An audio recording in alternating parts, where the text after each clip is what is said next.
வணக்கம். மறுபடியும் நான் அதே லொக்கேஷன்லேருந்து தான் என்னுடைய 200 வீடியோவையும் போடுறேன்.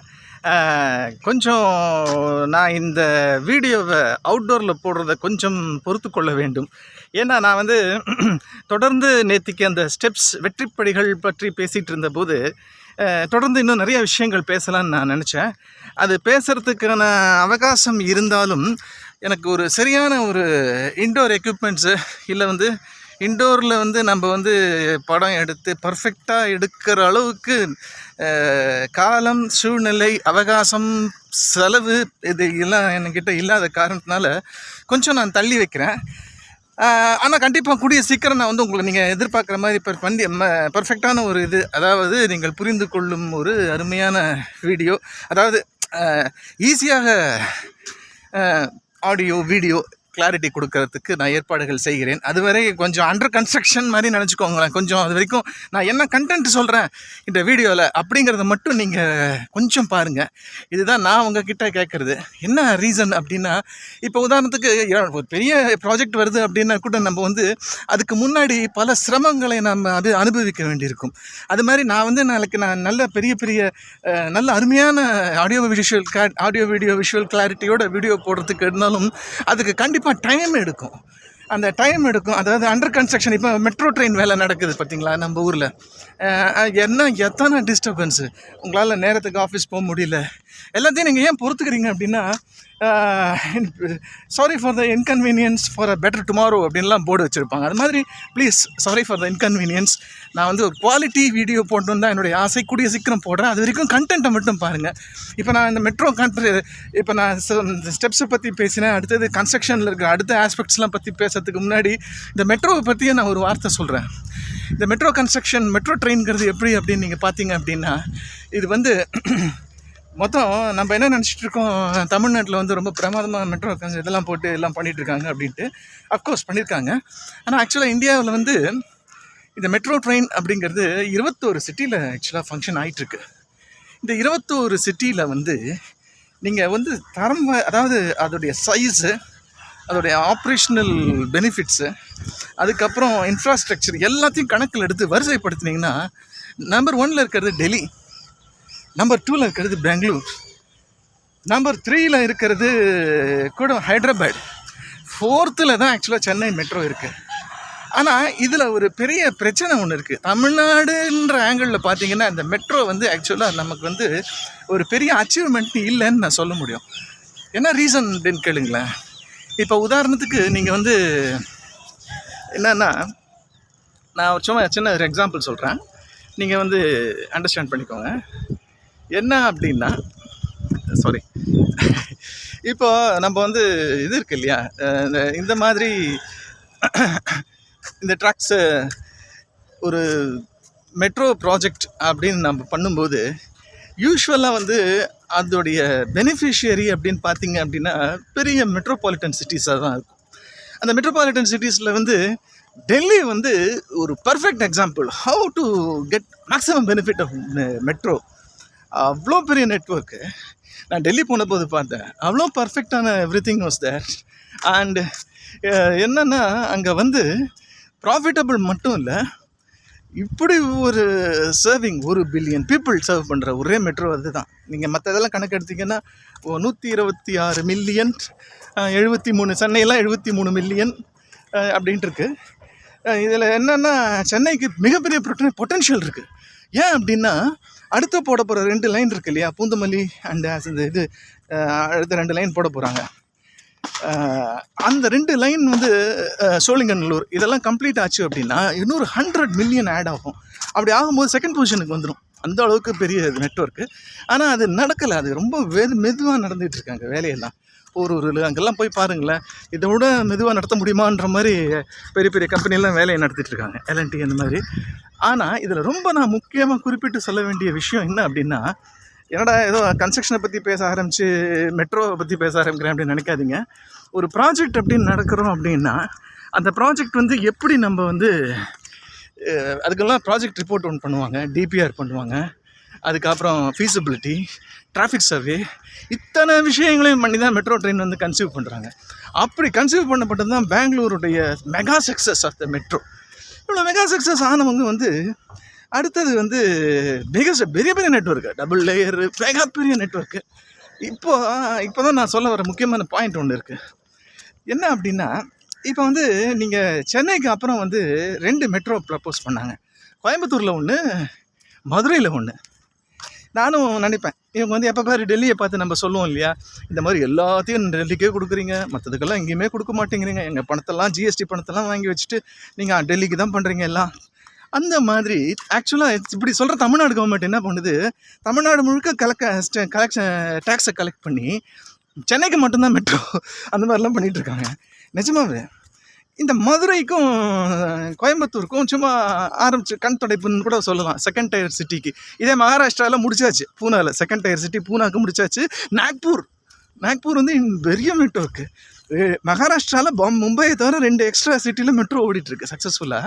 ஆனால் தமிழ்நாட்டில் மதுரை கோயம்புத்தூர் வந்து இவங்க வந்து தப்பாக ப்ராஜெக்ட் ரிப்போர்ட் கொடுக்குறாங்களா, இல்லை இம்பாசிபிள். இப்போ உதாரணத்துக்கு லைட்டுன்னு ஒரு கான்செப்ட், மெட்ரோவில் 2 வகை இருக்குது. லைட்டு இதை கொடுத்துருக்காங்க கோயம்புத்தூருக்கு, அவங்க சென்ட்ரல் கவர்மெண்ட் திரும்பி அனுப்பிச்சிருக்காங்க. லைட்டெல்லாம் ஒர்க் அவுட் ஆகாது, கொஞ்சம் நார்மல் இதுவே போடுங்க பெருசாகவே. ஏன் போடும்போது பெருசாக போடலாம்ல கோயம்புத்தூருக்கு, அது என்ன ஓர வஞ்சனை. சரி, ஓகே. இது மாதிரி பண்ணும்போது இதில் ரொம்ப முக்கியமாக குறிப்பிட வேண்டிய விஷயம் என்னவென்றால், பெங்களூர், குறிப்பாக கர்நாடகா இவ்வளோ டெவலப் ஆகிற ஒரு ஸ்டேட்டு அதே நேரத்தில் தமிழ்நாடு டெவலப் ஆகக்கூடாது. குறிப்பாக ஹோசூருக்கு ஒரு மெட்ரோ ப்ரப்போஸ் பண்ணாங்க தமிழ்நாடு கவர்மெண்ட்டில். முதல் 2 ஸ்டேட்டுக்கு நடுவில் நடக்கிற இன்டர் ஸ்டேட் மெட்ரோ அப்படின்னு பிளான் பண்ண ஃபஸ்ட்டு மெட்ரோன்னு கூட சொல்லலாம். அப்படி பிளான் பண்ண அந்த மெட்ரோவில் என்ன காமெடி அப்படின்னா, ஹொசூர் டு பொம்மை அந்த இதில் கர்நாடகா இதுக்குள்ளே போகுது. கிட்டத்தட்ட 20 கிலோமீட்டர்ஸ் கர்நாடகாக்குள்ளே தான் இருக்குது, வெறும் 6 கிலோமீட்டர்ஸ் கூட தான் தமிழ்நாட்டுக்குள்ளே இருக்குது. ஆனால் அது வந்ததுன்னா ஹோசூர் ரொம்ப செழிப்பாயிடும், ஹோசூர் ரொம்ப பயங்கரமாக வளர்ந்துடும், அங்கே காஸ்ட் ஆஃப் லிவிங் வேறு கம்மி. அதனால் பெங்களூரில் இருக்கிற வளர்ச்சியெல்லாம் தமிழ்நாட்டுக்கு போயிடும், ஹோசூருக்கு போயிடும். அதனால் இந்த மெட்ரோ வந்து வரக்கூடாது அப்படின்னு நான் சொல்லலை, கர்நாடகாவில் ஒரு மந்திரி சொல்கிறார். அவர் இன்னொரு இது சொல்கிறார், நாங்கள் வந்து இந்தி கூட்டணியில் இருக்கோம், அவங்க வந்து கண்டிப்பாக எங்களுக்கு ஹெல்ப் பண்ணுவாங்க தமிழ்நாட்டில் இருக்கிற கவர்மெண்ட்டு. ஸோ இந்த மெட்ரோ வந்து, ஆனால் இதில் காமெடி என்னென்னா, இவங்க வந்து நாங்கள்லாம் ரொம்ப ஒற்றுமையாக இருக்கோம் அப்படின்னு சொல்கிறாங்க இல்லையா, திராவிடங்கிற பேரில். கர்நாடகா, கேரளா, தமிழ்நாடு, ஆந்திரா, இவங்க வந்து ஒரு இன்டர் ஸ்டேட்டுக்குள்ளே மெட்ரோ போட விட மாட்டேங்குது கர்நாடகா. தமிழ்நாட்டுக்கு ஒன்று கொடுக்க மாட்டேன், காவிரி தண்ணி மட்டும் இல்லை, மெட்ரோ கூட போடக்கூடாது, பெங்களூரையும் ஹோசூரையும் கனெக்ட் பண்ணக்கூடாதுன்னு இவ்வளோ பிடிவாதமாக இருக்கிற கர்நாடகா என்ன செய்யுது அப்படின்னா, நீங்கள் வந்து இன்னொரு பாயிண்ட்டையும் கவனிக்கணும். ஹோசூரில் ஒரு ஏர்போர்ட் ஒன்று பிளான் பண்ணுறாங்க.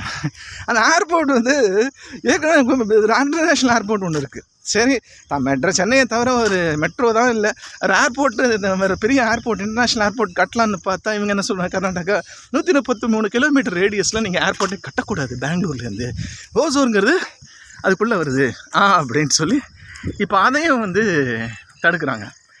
இப்படி வந்து ஹோசூரில் அப்படி ஒரு பொட்டென்ஷியல் இருக்கிற ஒரே சிட்டி, மிடில் கிளாஸ் வந்து நிம்மதியாக வாழக்கூடிய ஒரு சிட்டி. அதாவது பெங்களூர் காஸ்ட் ஆஃப் லிவிங் அதிகம் இல்லையா, அப்படிப்பட்ட ஒரு சிட்டியில் இருந்துக்கிட்டு நீங்கள் வந்து பார்த்தீங்க அப்படின்னா, இந்த மாதிரி சூழ்நிலையில், அதாவது ஒரு ஏர்போர்ட்டாக இருக்கட்டும், மெட்ரோ ட்ரெயினாக இருக்கட்டும், காவிரி தண்ணி மாதிரி தமிழ்நாட்டுக்கு கிடையாது அப்படின்னு தீர்மானமாக இருக்கிற இந்த பீப்புள் தான் பெங்களூரை மட்டும் பிரமாதமாக டெவலப் ஆகணும். இவ்வளோ கிலோமீட்டர்ஸ் போட்ட பெங்களூர் மெட்ரோ ஒரு 4-6 கிலோமீட்டர் தமிழ்நாட்டுக்குள்ளே வர்றதுக்கு அவங்களுக்கு இஷ்டம் இல்லை. இந்த லட்சணத்தில் தான் அண்டர் கன்ஸ்ட்ரக்ஷன் வேலையெல்லாம் நடந்துகிட்ருக்கு. ஃபார் எக்ஸாம்பிள் இந்தியாவில் இல்லை, பர்டிகுலராக அதை கர்நாடகா, தமிழ்நாட்டில், இவங்க அந்த சவுத் இண்டியன் ஸ்டேட்ஸில். சரி, இன்டர் ஸ்டேட்டில் நடக்காதா அப்படின்னா நடந்துக்குது. இவங்க கிண்டல் அடிக்கிறாங்கல்ல, நார்த் இந்தியாலாம் ஒற்றுமை கூட, நம்ம பெரிய ஒற்றுமை சவுத் இந்தியாவில் அப்படின்ட்டு. ஹரியானாலேருந்து டெல்லிக்கு there is a metro. Haryana ஸ்டேட்டையும் டெல்லியும் வந்து இன்டர் ஸ்டேட்டு மெட்ரோ கனெக்ட் பண்ணும்போது, நம்ம ஏன் தமிழ்நாடு, ஆந்திரா, கர்நாடகாவையும் கனெக்ட் பண்ணக்கூடாதுன்னா, தமிழனுக்கு எதுவுமே கொடுக்கக்கூடாது அப்படின்ட்டு ஒரு தெளிவான முடிவோட கர்நாடகா செயல்படுவது தான், வேறு ஒன்றும் இல்லை. காங்கிரஸ் ஆட்சி அங்கே நடக்கிறது. இதே வேறு ஏதாவது ஆட்சி நடந்தால் ஒருவேளை கால் காய்ச்சி மூச்சுன்னு கத்துவாங்களா என்னன்னு தெரியல, சைலண்ட்டாக இருக்காங்க. இவங்க பண்ணுற எல்லாத்தையும் சகிச்சுக்கிட்டு.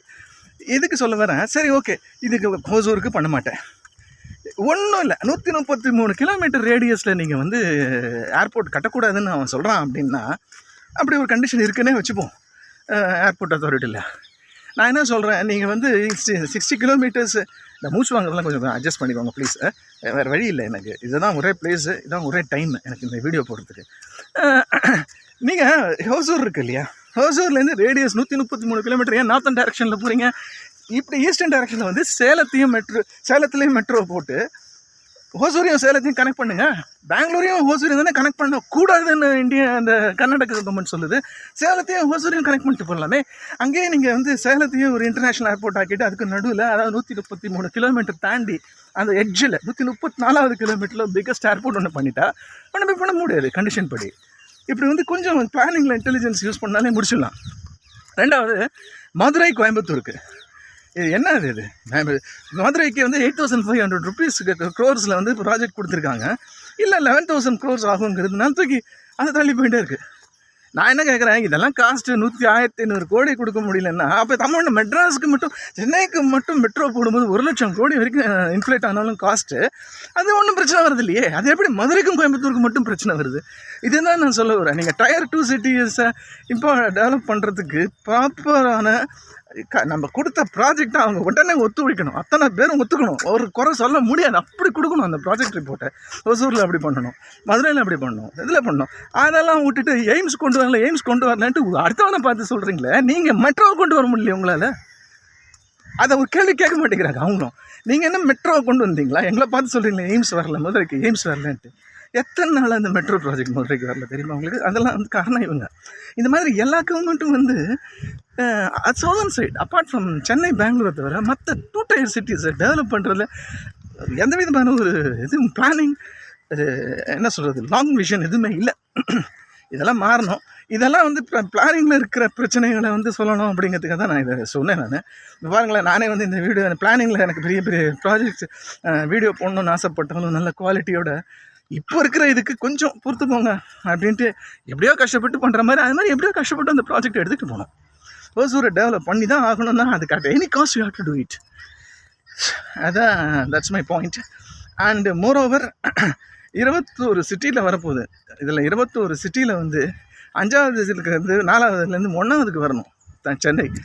மதுரை அடுத்த 2வது. இப்போ பாருங்களேன், மும்பைக்கு அடுத்தது பூனே, நாக்பூர் 2 இடம் டாப் லிஸ்ட்டில் இருக்குது. நம்மளால் ஒரு சென்னையை கூட டாப் லிஸ்ட்டுக்கு கொண்டு வர முடியல. அப்புறம் எப்படி நம்ம மகாராஷ்டிரா ஜிடிபிக்கு ஈக்குவலாக பேச முடியும்? மகாராஷ்டிரா ஜிடிபி எங்கேயோ இருக்குது, தமிழ்நாடு ஜிடிபி எங்கேயோ இருக்குது. அதெல்லாம் காரணம் கிடையாது. மகாராஷ்டிரா ஜிடிபிக்கு என்ன காரணம்? எல்லா பணக்காரனும் அங்கே உட்காந்துருக்குறான். அது இந்தியாவில் இருக்கிற எக்கானமியோட 80% ஒரு 10 குடும்பத்து கையில் இருக்குது. அந்த குடும்பம் அப்படியே பாம்பேயில் உட்காந்துருக்கு. ஸோ ஜிடிபி முழுக்க அங்கே இருக்குது. அவ்வளோதான். மற்றபடி மக்கள்கிட்ட ஒரு பணமும் கிடையாது. அது வேறு விஷயம். எதுக்கு சொல்ல வரேன், எல்லா டெவலப்மெண்ட்டும் வந்து பீப்புளுக்கு போகணும் அப்படின்னா ப்ராப்பர் பிளானிங் இருக்கணும். இதுதான் இந்த வீடியோட கண்டென்ட் நான் போடணும்னு நினச்சிது. கொஞ்சம் ப்ளீஸ் பொறுத்துக்கோங்க. நான் தொடர்ந்து வீடியோஸ் போடுறேன். நீங்கள் கொஞ்சம் எனக்கு ப்ளீஸ் ஹெல்ப் பண்ணுங்கள். சப்ஸ்கிரிப்ஷன் பண்ணுங்கள், லைக் பண்ணுங்கள். கொஞ்சம் வெயிட் பண்ணுங்களேன். நான் என்னுடைய ஆடியோ குவாலிட்டி இப்படி நடந்துன்னு பேய் மாதிரி நடந்துன்னா உட்காந்து ஒரு இடத்துல நம்ம பாயிண்ட் பை பாயிண்ட்டாக வழக்கி அழகான வீடியோலாம் போடுறேன். With graphics, with everything. அது ஃபாரின்லாம் போடுறாங்கல்ல, அந்த மாதிரி நானும் போடுறேன். அது வரைக்கும் கொஞ்சம் ப்ளீஸ் ஹெல்ப் பண்ணுங்களேன். கொஞ்சம் அட்ஜஸ்ட் பண்ணிக்கோங்க. சாரி. தொடர்ந்து பாருங்கள் என்னுடைய காணொலிலாம். Thank you very much. தேங்க்யூ.